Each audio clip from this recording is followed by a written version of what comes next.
Hello, my name is Grace Templeton, and today I'll be summarizing the chapter titled Effecting Change from Intelligent Music Teaching by Robert A. Duke. Duke begins by explaining that the point of teaching is to change students. But how can we cause this change to come about?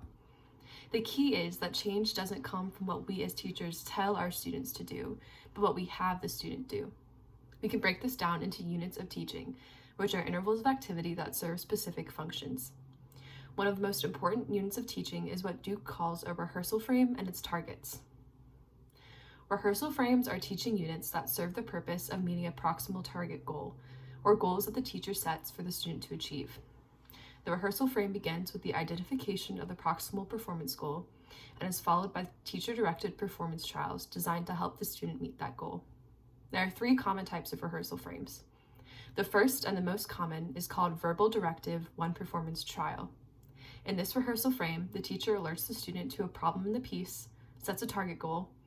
Duke gave the example of vocal tightness in a certain measure, and then has the student rehearse the problem section in context once.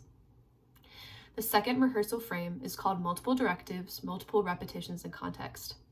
In this rehearsal frame, the teacher gives a directive and has the student rehearse the problem section in context repeatedly until the problem has been fixed.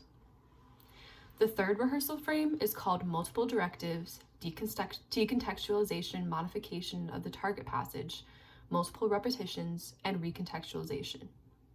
This rehearsal frame is used when the teacher recognizes a problem that happens repeatedly without being fixed. It involves changing the passage in some way to allow the student to practice at a lower skill level. There are 5 types of performance trials that can be used in these rehearsal frames. First, there is in-context performance, which involves the student singing a full phrase of the music with no alterations. Second, there's limited performance, where the student sings an unaltered section that is shorter than a full phrase.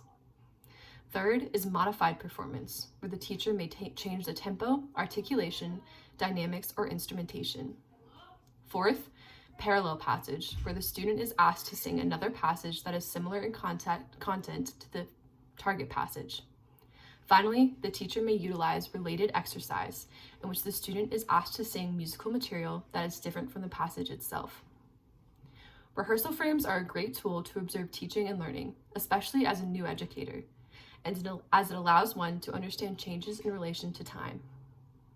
Duke ends the chapter by saying, "The difference between competent novices and genuinely expert teachers are not attributable primarily to the differences in what they do, but rather to the differences in when they do what they do."